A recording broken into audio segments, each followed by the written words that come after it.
یا نبی سلام علیکہ، یا رسول سلام علیکہ۔ صلی اللہ علیہ نبی علیہ الصلوۃ والسلام علیکہ یا رسول اللہ صلی اللہ تعالی علیہ وسلم۔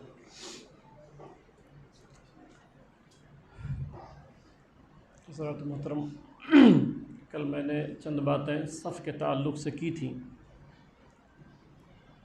اور تھوڑی سی باتیں اور سننے کے بعد اپنے دل و دماغ میں گزر دیں۔ اس سے پہلے چونکہ دو مسئلے میرے پاس آ چکے ہیں تو میں اس کی وضاحت پہلے کر دوں۔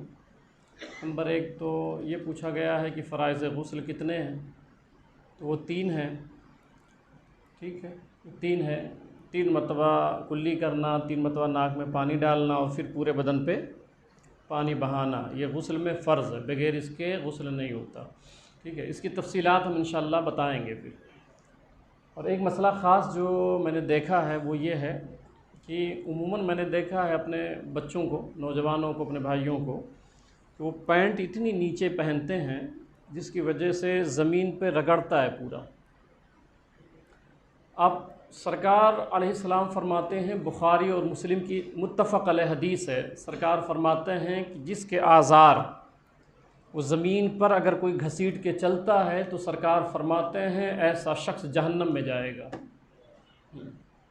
یعنی ویسے بھی آپ تہبند پہنے یا جو ہے وہ پینٹ پہنے یا آپ جو ہے پاجامہ پہنے تو وہ ٹخنے کے اوپر ہی ہونا چاہیے، ٹھیک ہے، ٹخنے کے اوپر ہونا چاہیے۔ حضور صلی اللہ علیہ وسلم فرماتے ہیں کہ میدان محشر میں اللہ تعالیٰ اس شخص کی طرف نظر رحمت ہی نہیں فرمائے گا جس کے آزار جو ہے نا وہ ٹخنے کے نیچے رہتے تھے۔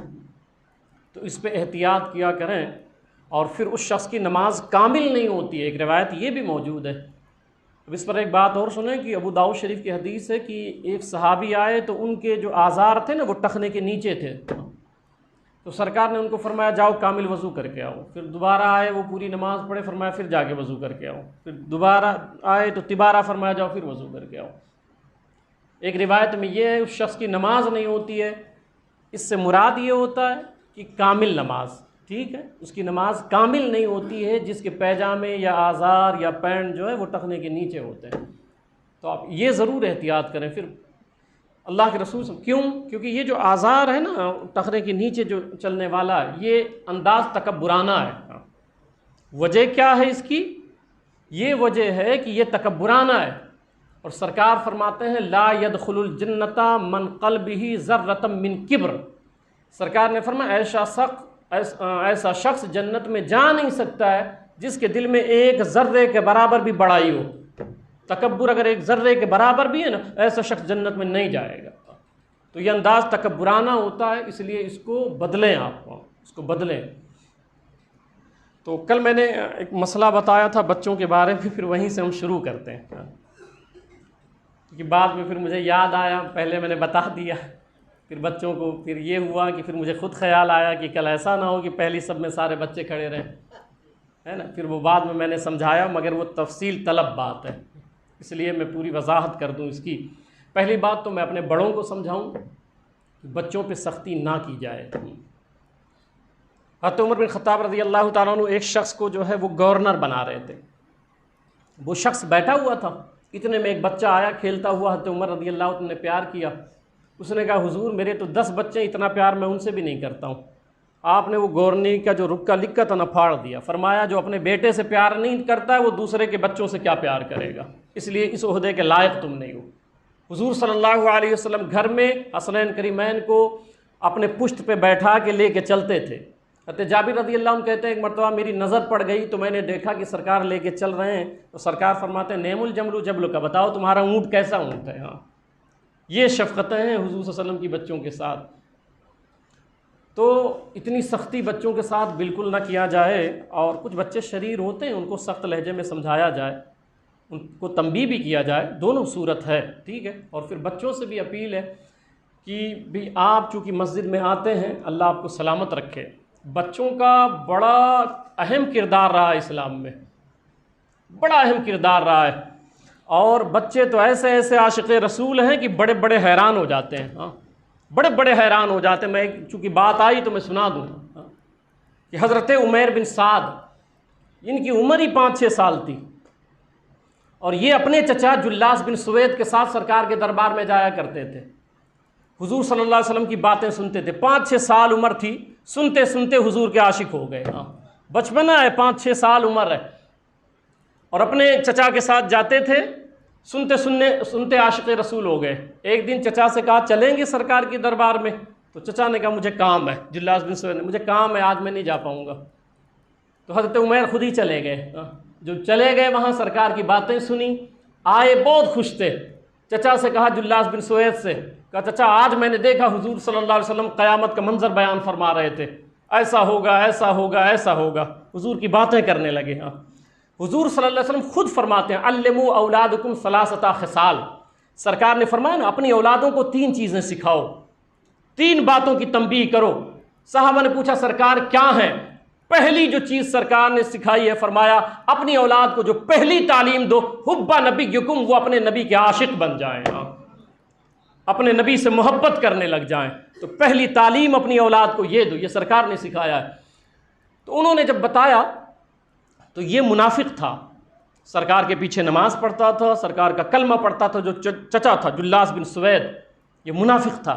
اس نے کہا کہ اگر جو تم ساری باتیں بتائے ہو، اگر محمد سچے ہیں تو ہم لوگ گدھوں سے بھی بدتر ہیں، معاذ اللہ۔ یہ جلاس بن سوید بولا، چچا جو تھا عمیر رضی اللہ تعالیٰ عنہ کا، ننھے ہیں، 5-6 سال عمر ہے۔ اب جب یہ سنا نا تو وہ عاشق رسول ہو گئے تھے۔ دیکھیں ادھر جو ہے وہ شیخ کبیر ہے، بڑی عمر والا ہے، مگر حضور کا عاشق نہ بن سکا، اور ادھر 5 سال کا بچہ تھا، حضور کا عاشق ہو گیا، حضور صلی اللہ علیہ وسلم کا عاشق ہو گیا۔ اب عمیر کو بڑی حیرانی ہوئی کہ میرا چاچا ہے اور ایسی باتیں کرتا ہے۔ اب 2 راستے ہیں میرے پاس، ایک راستہ تو یہ ہے کہ میں چپ کر جاؤں، میرا چچا ہے، دوسرا راستہ یہ ہے کہ نہیں، میں نے حضور صلی اللہ علیہ وسلم سے محبت کی ہے تو محبت کا تقاضا یہ ہے کہ سرکار کو خبر کر دیا جائے۔ جانتے چچا کو چھوڑ دیا، 5-6 سال عمر، چچا کو چھوڑا، گئے سرکار کے دربار میں، عرض کیا یا رسول اللہ صلی اللہ علیہ وسلم، وہ میرا جو چچا ہے نا وہ ایسی ایسی باتیں کر رہا ہے۔ بچے تھے، یہ بچوں کا عشق بتا رہا ہوں، یہ بچوں کی محبت بتا رہا ہوں سرکار سے۔ کہا میرا چچا ایسی ایسی باتیں کرتا ہے۔ اچھا اس پہ ایک بات اور مجھے یاد آ گئی بچوں ہی کے تعلق سے۔ احد کی لڑائی ہونے جا رہی تھی، اور لشکری سب تیاری کر رہے تھے اسلام کے۔ جانتے ہیں اس میں ایک بچہ تھا، رافع نام تھا، رافع، چھوٹی سی عمر ہے۔ سرکار نے ان کو اجازت دے دی کہ ہاں تم بھی چلو ساتھ میں لڑنے کے لیے۔ انہوں نے منت سماجت کی سرکار چلنے دے نا، بچے ایسے ہوتے تھے۔ تو کہا سرکار مجھے بھی چلنے دے، تو سرکار نے اجازت دے دی۔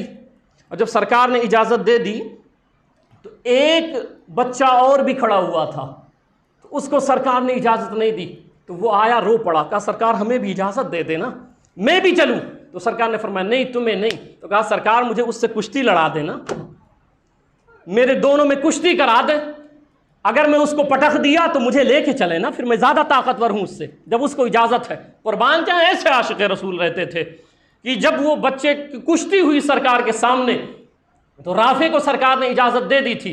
وہ جو دوسرا لڑکا تھا جب وہ گلے کے قریب گیا اور قریب تھا کہ وہ رافع پٹک دیتے، اس نے رو کے کہا رافع آج نہ کر، آج نہ کر، آج موقع ملا ہے سرکار کے نام پہ جان قربان کرنے کا، زندگی نچھاور کرنے کا، تو آج مجھے نہ پٹک، آج اللہ کے واسطے تو نیچے چلے جا، تاکہ مجھے بھی اتنی موقع اور مہلت مل جائے کہ میں بھی سرکار کے ساتھ میں جام شہادت پی سکوں، سرکار کے ساتھ جا سکوں۔ ایک خاتون آئی تھی، ان کے ہاتھ میں 6 مہینے کا بچہ تھا، 6 مہینے کا بچہ تھا، رو پڑی، کہنے لگی سرکار میرے شوہر فلاں جنگ میں شہید ہو گئے، میرے پاس اور کوئی نہیں ہے، یہ 6 مہینے کا میرے گود میں بچہ ہے، سرکار اس کو لے لے، جنگ میں لے جائیں۔ سرکار نے فرمایا اس کا کیا کروں گا؟ وہ عرض کرتی ہیں روتی ہوئی یا رسول اللہ صلی اللہ علیہ وسلم، جب آپ کی طرف کوئی تیر آئے نا تو پھر میرے بیٹے کو ادھر کر دینا، تاکہ وہ تیر میرے بیٹے کو لگے، آپ محفوظ ہو جائیں۔ یہ بچوں کا عشق رسول تھا، اس دور کی خواتین کا عشق رسول تھا۔ تو میں عرض کر رہا تھا کہ عمر گئے، اور جانے کے بعد عرض کیا سرکار میرا چچا ایسی ایسی باتیں کرتا ہے، ایسی ایسی باتیں کرتا ہے۔ تو سرکار نے صحابہ کو بلایا اور مشورہ کیا کہ کیا کیا جائے، تم کیا کہتے ہو؟ تو صحابہ نے کہا سرکار یہ بھی چھوٹا سا بچہ ہے، اور وہ جو جلاس بن سوید ہے وہ شیخ کبیر ہے، وہ بڑا آدمی ہے، رجل کبیر ہے، اس کی عمر زیادہ ہے، تو ایک بچے کی بات پر ہم لوگ جو ہے وہ یقین کر لے ہوئے، جبکہ وہ شخص جو ہے وہ عبادت گزار ہے، کلمہ پڑھتا ہے۔ اب یہاں سمجھاتا ہوں آپ کو کہ جو کلمہ پڑھے، نماز بھی پڑھے، حضور کا دیدار بھی کرے، مگر حضور کی شان میں بے ادبی کرے، اس سے ہمارا کوئی تعلق نہیں ہے، اس سے کوئی تعلق نہیں ہے۔ اب جب یہ صحابہ نے کہا تو پھر وہ عمیر وہیں کھڑے رہے اور سرکار نے فرمایا پھر چھوڑ دو، جانے دو۔ عمیر نے جب یہ سنا نا تو اپنا دامن یوں پھیلایا اور آسمان کی طرف کیا، کہا مولا تیرے محبوب کو اطلاع کر دے، جو میں کہہ رہا ہوں نا وہ بات سچی ہے، اپنے محبوب کو خبر کر دے۔ ابھی جب ادھر روئے گڑ گڑائے کہ مولا کریم میرے پاس کوئی گواہ نہیں ہے اور میں جھوٹا ثابت ہو رہا ہوں، مولا اگر میں سچا ہوں تو میری صداقت ثابت فرما دے، تیرے محبوب کی بارگاہ میں ہوں۔ وہ بچہ رو پڑا، 5-6 سال کا بچہ تھا، رو پڑا۔ اتنے میں حضرت جبریل آ گئے اور آنے کے بعد سورہ توبہ کی یہ آیت لے کے آتے ہیں، یحلفون باللہ ما قالوا ولقد قالوا کلمۃ الکفر۔ حبیب یہ جو عمیر ہیں یہ صحیح کہہ رہے ہیں، ان کے چچا نے کلمہ کفر کہا ہے، ایسی باتیں اس نے کی ہے۔ جب سرکار نے یہ سنا نا بچے کی طرف گئے، عمیر کو پکڑا، سینے سے لگایا اور کہا صحابہ خوشخبری ہے تمہارے لیے، کتنا پیارا بیٹا ہے یہ، کتنا خوش نصیب لڑکا ہے یہ کہ اس کی گواہی میں اللہ قرآن کریم کی آیت بھیج رہا ہے، قرآن پاک کی آیت بھیج رہا ہے اس کی گواہی میں۔ تو کہنے کا مطلب یہ ہے بچے، یہ ہے بچے۔ تو بچوں کو ویسے بھی، اور میں سمجھاؤں گا بھی کہ مقصد میرا سمجھانے کا یہی رہتا ہے کہ آپ حضور کے عاشق بن جائیں، حضور سے پیار کریں۔ یہاں جو بیٹھتے ہیں درس میں مقصد ایک ہے کہ حضور صلی اللہ علیہ وسلم سے بے پناہ آپ کے اندر محبت ہو جائے، ٹھیک ہے؟ تو وہ چند مسئلے جو میں نے بتائے تھے وہ مسئلے اب اور سن لیں۔ میں نے کل یہ کہا تھا پورا مسئلہ سن لیں آپ، ٹھیک ہے؟ اگر کسی صف میں 8-9 سال کا یا کوئی نابالغ لڑکا تنہا کھڑا ہو گیا، یعنی مردوں کی صف کے بیچ میں کوئی ایک نابالغ لڑکا کھڑا ہو گیا، تو اسے حالت نماز میں ہٹا کر دور نہیں کرنا چاہیے۔ کھڑا ہو گیا مطلب یہ ہے کہ اس نے نیت باندھ لی، ٹھیک ہے؟ اس نے نیت باندھ لی۔ آگے پوری جو ہے تفصیل میں بتا دیتا ہوں، وہ لفظ پڑھ دیتا ہوں۔ آج کل اعلیٰ حضرت لکھتے ہیں، آج کل اکثر مساجد میں دیکھا گیا ہے کہ اگر مردوں کی صف میں کوئی ایک لڑکا نابالغ کھڑا ہو گیا تو اسے عین حالت نماز میں پیچھے کی صف میں ڈھکیل دیتے ہیں اور اس کی جگہ خود کھڑے ہو جاتے ہیں۔ یہ درست نہیں ہے۔ اگر کوئی نابالغ لڑکا کھڑا ہوا ہے، 9-10 سال کا ہے، نماز کے مسائل کچھ بہت جانتا ہے، تو ایسے بچے کو، کیونکہ اگر ہم ایسے کرتے رہیں گے تو ہماری نسلیں آنے والی بے نمازی ہو جائیں گی۔ یہ مسجدوں کا جو حسن ہے یہ بچوں کی وجہ سے، ان نوجوانوں کی وجہ سے ہے۔ آپ جو جمعہ میں دیکھتے ہیں نا یہ جو کثرت رہتی ہے نمازیوں کی، اس کی وجہ جانتے ہیں کیا ہے؟ اس کی وجہ یہی ہے صرف کہ ہم لوگوں کو ہمارے جو والد تھے نا جمعہ میں ضرور لاتے تھے، 5 وقتہ میں تو نہیں، مگر جمعہ کو نہلواتے تھے اور ساتھ میں لے کے آتے تھے۔ بچپن سے ہماری تربیت ایسی ہوئی تھی، یہی وجہ ہے کہ ہم کہیں بھی رہیں جمعہ نہیں چھوڑتے ہیں۔ بقیہ 5 وقتہ میں تو نہیں آ پاتے اکثر و بیشتر، مگر جمعہ نہیں چھوڑتے ہیں۔ یہ مجاز کیسے بنا؟ مجاز وہیں سے بنا کہ آپ کے والد آپ کو جمعہ میں لاتے تھے۔ اگر آپ اپنی اولادوں کو ایسے 5 وقتہ نماز میں لایا کریں تو وہی بچے، مجھے بتایا گیا، میں نے کہا نہیں کہ اگر بچوں کو بھگاتے رہ گئے تو پھر نماز پڑھنے آئے گا کون؟ کیونکہ یہی ایک دن جوان ہوں گے۔ پھر میں نے دیکھا ہے بہت سارے ایسے بچے، مجھے کل ہی بتایا گیا، صبح میں جب بیان کر کے میں اندر گیا تو ان کے والد نے مجھے بتایا کہ حضرت میرا بیٹا کہتا ہے کہ مجھے بھگا دیا جاتا ہے، اسی لیے اب میں گھر میں پڑھ رہا ہوں نماز۔ نہیں، کسی بھی بچے کو انشاءاللہ کوئی نہیں بھگائے گا انشاءاللہ تعالی۔ بس آپ کو اتنا دھیان دینا ہے کہ جو پہلی صف ہے، دوسری صف ہے، تو صف کا طریقہ یہ ہے کہ پہلے بڑے لوگ کھڑے ہوں، ٹھیک؟ پہلے بڑے لوگ کھڑے ہو جائیں، جتنے بالغ لوگ ہیں، بڑے لوگ ہیں، پہلے وہ صف بندی کریں۔ اور بالکل پیچھے، اب چونکہ بڑے نہ بچے تو وہاں سے پھر بچے اپنی صف لگائیں، پہلے بڑے لوگ کھڑے ہو جائیں۔ اب اور پورا مسئلہ سن لیں۔ سمجھدار لڑکا 8-9 برس کا جو نماز خوب جانتا ہے، اگر تنہا ہو تو اسے صف سے دور یعنی بیچ میں فاصلہ چھوڑ کر کھڑا کرنا منع ہے۔ مطلب یہ رہتا ہے کہ جیسے ابھی ہماری صف لگی ہوئی ہے، ایک بچہ چھوٹا سا آ گیا، 9-10 سال کا ہے، ادھر جگہ پوری خالی تھی، اب اگر خالی جگہ ہے تو پھر بچے کھڑے ہو جائیں، ٹھیک ہے؟ بچے فوراً کھڑے ہو جائیں۔ مگر جب صف بندی ہوگی تو سب سے پہلے بڑے لوگ کھڑے ہوں گے، ٹھیک ہے؟ پھر جہاں پہ بڑے لوگوں کی صف ختم ہو جاتی ہے، اب پیچھے جو جگہ ہے وہاں سے بچے اسٹارٹ کریں گے۔ اب ایک غلطی جو بڑے لوگ کرتے ہیں وہ سنیں۔ بڑے لوگ ہم لوگ غلطی کیا کرتے ہیں کہ ساتھ میں ہم کھڑے ہوئے ہیں بچوں کے، بڑے لوگوں کے ساتھ میں، اب ایک چھوٹا سا بچہ ہمارے پاس آیا تو ہم نے اس کو ڈھکیل کر کے سائڈ میں کر دیا کہ بیٹے ادھر رہو، ابھی کوئی آئے گا، ٹھیک ہے؟ یہ طریقہ غلط ہے۔ وہ جو جگہ خالی تھی، وہ بچہ آ گیا ہے اگر، تو آپ اس کے اندر اور اپنے درمیان فاصلہ نہ رکھیں، بلکہ اس کو اپنے بغل میں کھڑا کر لیں، ٹھیک ہے؟ کیونکہ اب پوری جگہ وہ خالی ہے، اب جو آئے گا اس کے بغل میں کھڑا ہو جائے گا، جو آئے گا اس کے بغل میں۔ اور سن لیں اس پر، اچھا، اور یہ بھی کوئی ضرور امر نہیں ہے کہ وہ سب کے بائیں ہی ہاتھ کھڑا ہو۔ یہ بھی ہمارے یہاں بہت ہوتا ہے کہ ہم بچوں کو کیا کہتے ہیں، بائیں جانب جاؤ، ٹھیک ہے، بائیں جانب جاؤ۔ یہ کوئی ضروری نہیں ہے۔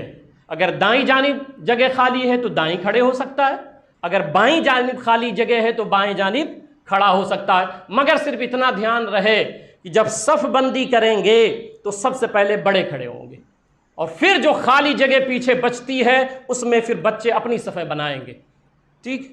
اور آگے سنیں، بعض بے علم، یہ میں فتاوی رضویہ شریف سے عبارت پڑھ رہا ہوں، ٹھیک ہے، اپنی مرضی سے نہیں، فتاوی رضویہ شریف کی عبارت پڑھ رہا ہوں۔ بعض بے علم جو یہ ظلم کرتے ہیں کہ لڑکا پہلے سے داخل نماز ہے، پہلے سے وہ بیچارہ کھڑا ہوا ہے، نیت باندھے ہوئے نماز میں کھڑا ہوا ہے، اب یہ آئے اور اسے نیت بندھا ہوا ہٹا کر کنارے کر دیتے ہیں، اعلیٰ حضرت لکھتے ہیں، اور خود بیچ میں کھڑے ہو جاتے ہیں، یہ محض جہالت ہے کہ وہ پہلے سے نیت باندھے کھڑا ہوا تھا اور آپ اب باہر سے آئے ہیں۔ اب ہوتا یہ ہے کہ پھر اس کو پکڑے اور پھر سائڈ میں کر دیے، کیونکہ ادھر بڑے کھڑے تھے تو ان کے بغل خود کھڑے ہونے کے لیے ان کو بچے کو پکڑے اور اس سے دور کر دیے، پھر وہاں کھڑے ہو گئے۔ یہ جہالت ہے۔ وہ جہاں کھڑا ہوا ہے بچہ، نیت باندھے ہوئے ہے، اس کو کھڑا رہنے دیں، اس کے بغل میں آپ کھڑے ہو کے خود نیت باندھ لیں، ٹھیک ہے؟ اس کو گھسیٹنے کی ضرورت نہیں ہے۔ اسی طرح یہ خیال کہ لڑکا برابر کھڑا ہو تو مرد کی نماز نہ ہوگی، خطا اور غلطی ہے۔ یہ جو خیال ہے نا کہ اگر ہمارے بغل میں لڑکا کھڑا ہو گیا تو نماز نہیں ہوگی، یا لڑکے کے بغل میں میں کھڑا ہو گیا تو نماز نہیں ہوگی، اعلیٰ حضرت لکھتے ہیں یہ غلط ہے اور یہ خطا، اس کی کوئی اصل نہیں ہے شریعت میں، ٹھیک ہے؟ اس کی کوئی اصل شریعت میں نہیں ہے۔ ایک دو مسئلے اور سن لیں۔ کسی صف میں خالی جگہ رکھنا مکروہ تحریمی ہے، جگہ گیپ کرنا یہ مکروہ تحریمی ہے، جب تک اگلی صف پوری نہ کر لیں دوسری صف ہرگز نہ باندھیں۔ جب آپ آئیں تو دیکھیں اگر اگل بغل میں دائیں بائیں بھی ایک آدمی کی بھی جگہ ہے تو آپ پیچھے نیت نہ باندھیں، بلکہ پہلی جو صف ہے نا، جو جگہ خالی ہے، پہلے اس کو پر کر لیں۔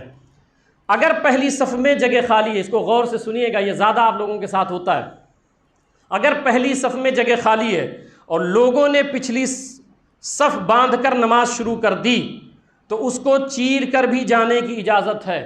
یہ پہلی صف ہے، اب اس میں ایک جگہ خالی تھی، اب دوسری صف میں لوگ کھڑے ہو گئے، نیت باندھ لیے، میں نے کہہ دیا اللہ اکبر، امام نے اللہ اکبر کہہ دیا، دوسری صف میں سبوں نے نیت باندھ لی ہے، اور پہلی صف میں ایک آدمی کی جگہ ہے، اب آپ باہر سے آئیں تو شریعت یہ اجازت دیتی ہے جو دوسری صف ہے نا، جنہوں نے نیت باندھی ہے، ان کے درمیان صف چیر کے پہلی صف میں آپ چلے جائیں۔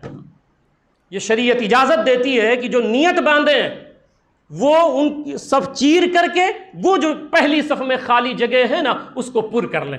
سرکار اس پر خوشخبری سناتے ہیں، جو خالی جگہ کو پر کر دے گا اللہ اس کی مغفرت فرما دیتا ہے۔ جو پہلی صف ہے یا دوسری صف خالی جگہ کو جو پر کر دے اللہ اس کی مغفرت فرما دیتا ہے، ٹھیک ہے؟ لہٰذا اس صف کو چیرتے ہوئے جائے اور خالی جگہ میں کھڑا ہو جائے، ایسا کرنے والے کے لیے خوشخبری ہے، ٹھیک ہے؟ اچھا اور سنیں، اگر صف دویم میں کوئی شخص نیت باندھ چکا، ایک تو یہ مسئلہ تھا کہ آپ آئے آپ نیت نہیں باندھے تھے، ٹھیک ہے، ایک مسئلہ ہو گیا نیت، آپ باہر سے آئے، پہلی صف میں نیت باندھے ہوئے تھے، دوسری صف میں بھی نیت باندھے ہوئے تھے، پہلی صف میں جگہ خالی تھی، آپ صف چیر کر کے اندر چلے گئے، اور ایک یہ کہ آپ دوسری صف میں نیت باندھ چکے ہو۔ اب یہ بھی غور سے سنیے گا اور اس کو عمل کیا کریں تاکہ اس سے کیا ہوتا ہے، علم بڑھتا ہے۔ جب ایسا ہو نا تو ایسا کر لیا کریں آپ، تو اس سے کیا ہوتا ہے کہ علم کی 3 قسمیں ہوتی ہیں نا، ایک ہے علم الیقین، عین الیقین، حق الیقین، ٹھیک ہے؟ تو جس کو آپ پریکٹیکل کہہ لیں، ایک ہوتا ہے کہ پھر جانتے ہیں صرف، اور جب پریکٹیکل کر لیتے ہیں نا تو وہ ذہن میں محفوظ ہو جاتا ہے، اور یہ علم اسی لیے ہوتا ہی ہے کہ اس پہ عمل کیا جائے۔ اب دوسری صف میں آپ تھے، پہلی صف میں جگہ خالی تھی، آپ بھی نیت باندھے ہیں، پہلی صف والے بھی نیت باندھے ہیں، دوسری صف والے بھی، دوسری صف میں آپ ہیں، آپ بھی نیت باندھے ہیں، اور پہلی صف میں بھی سب نیت باندھے ہوئے ہیں۔ اب کیا کریں آپ؟ شریعت یہ اجازت دیتی ہے آپ نیت باندھے باندھے آگے چلے جائیں۔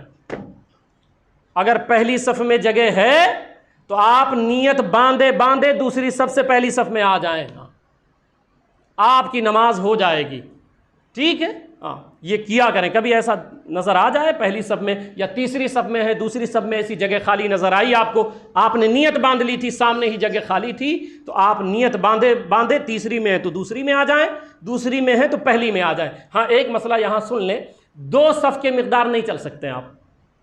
جیسے پہلی صف میں جگہ خالی تھی اور آپ تیسری میں تھے تو تیسری سے پہلی میں نہیں آ سکتے ہیں، دوسری صف والا جو ہے نا وہ آ سکتا ہے۔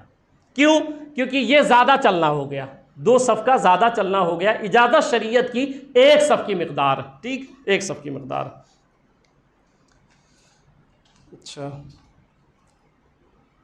اگر کسی نے فرض پڑھ لیے ہیں اور مسجد میں جماعت ہوئی، اب اس کو بھی سنیے گا، یہ ہو سکتا ہے آپ کے ساتھ۔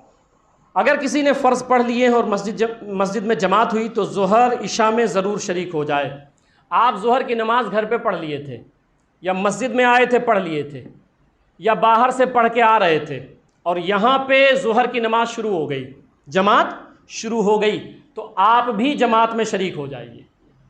ظہر کی اور عشاء کی 2 یاد رکھیے گا، فجر کی، عصر کی اور مغرب میں نہیں۔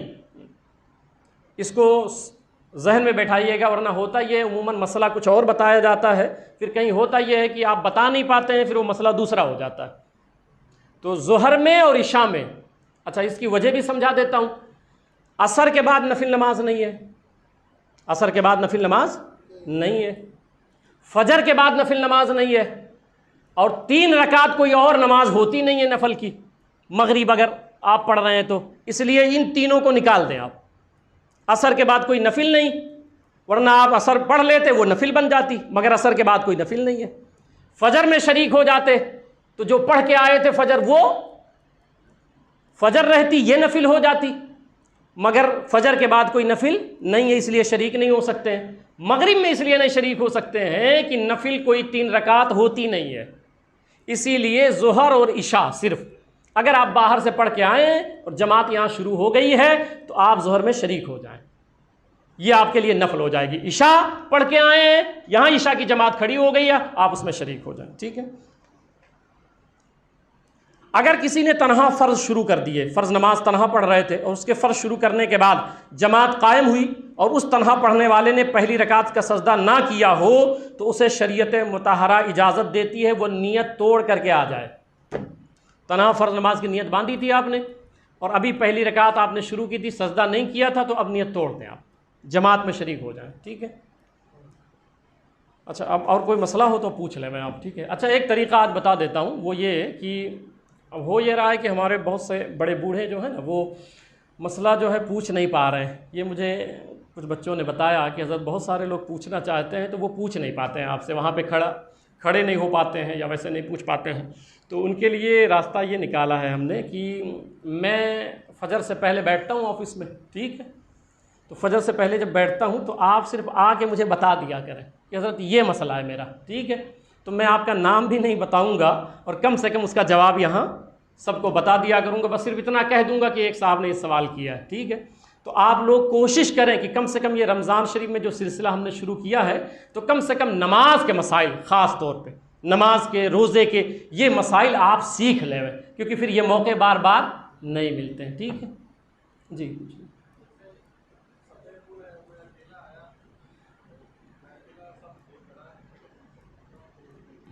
انہوں نے یہ مسئلہ پوچھا ہے کہ مطلب اچھا سوال تھا، اللہ جزائے خیر دے۔ پہلے سوال سن لیں ان کا۔ سوال یہ کہہ رہے ہیں کہ جیسے ایک صف ہے، 2 صف ہے، اور تیسری صف میں یہ اکیلے ہیں صرف، ٹھیک ہے، صرف اکیلے ہیں، تو اب یہ کیا کریں؟ وہی نیت باندھ لیں بیچ میں۔ تو پہلے تو ایک مسئلہ اور سب لوگ سن لیں کہ اگر آپ اکیلے ہیں نا تو بیچوں بیچ میں امام کے پیچھے جو ہے ٹھیک ہے وہاں کھڑا ہونا ہے. اور اب یہ مسئلہ آپ لوگ سمجھ لیجئے نہیں تو پھر اس سے کیا ہوتا ہے ایک فتنہ ہو جاتا ہے, مسئلہ نہ جاننے کی دنیا. فتنہ کیا ہوتا ہے؟ شرعی مسئلہ یہ ہے کہ جو آپ کے آگے ہیں نا اس کو پیچھے لے لیں. آپ جو آپ کے آگے ہیں نا, آپ کھڑے ہو رہے ہیں یہاں نیت باندھ رہے ہیں اکیلے ہیں, تو جو آپ کے سامنے ہے نا اس کو پیچھے کر لیں. اب اگر یہ مسئلہ نہیں پتہ رہے گا تو اگر آپ کسی کو گھسیٹو گے تو وہ پھر جھگڑا کر لے گا نا کہ بھئی میں نماز پڑھ رہا ہوں تو کیا کر رہا ہے, ٹھیک ہے. تو یہ ایک مسئلہ سب لوگ سمجھ لیں کہ کبھی ایسا ہو جاوے, ٹھیک ہے. تو تنہا آپ جو ہے ویسے تنہا بھی نماز ہو جائے گی یہ فتنے کا اگر اندیشہ ہو تو, ٹھیک ہے. مگر بہتر یہ شرعی مسئلہ یہ ہے کہ جو بیچ میں آپ کے سامنے ہے اس کو پیچھے کر لیں. اب یہ جو گیپ ہوئی ہے نا یہ بغل والا تھوڑا ادھر آ جائے, وہ ادھر آ جائیں, وہ ادھر آ جائیں, وہ پوری سب مکمل ہو جاوے گی اور پیچھے آپ دو لوگ کھڑے ہو جائیں گے, ٹھیک. اور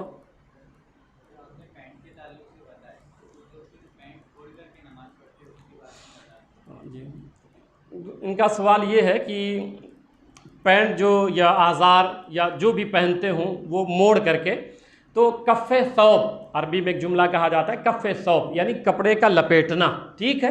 یہ اگر کوئی موڑتا ہے ٹخنا دکھنے کی وجہ سے موڑتا ہے تو یہ نماز مکروہ تحریمی ہو جاتی ہے, یعنی نماز واجب الاعادہ ہو جاتی ہے.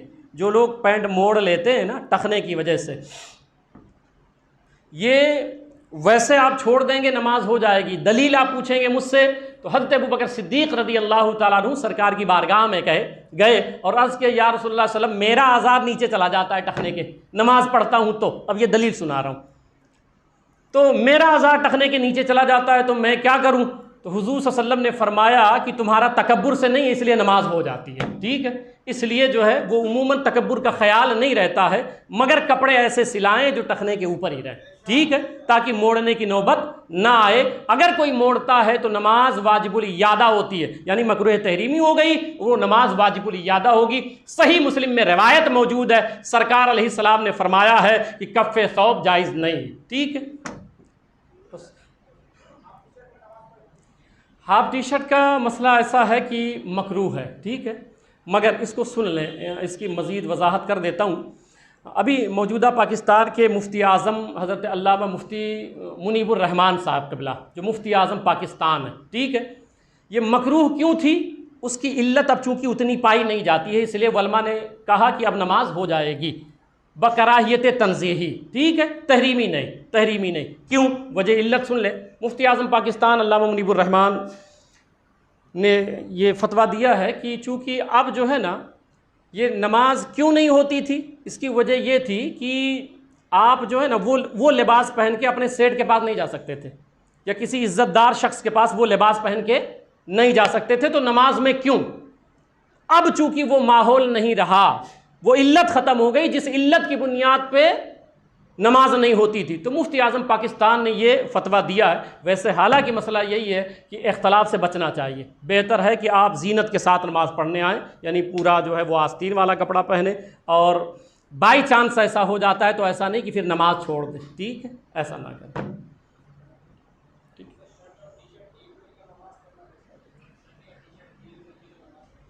کف ثوب کیسا بھی ہو, ٹھیک ہے, یہ خلاف سنت ہے, ٹھیک ہے, یہ خلاف سنت ہے. اس کو شرط کو نکال لیا کریں اندر, اس طرز پر نماز پڑھا کریں, ٹھیک.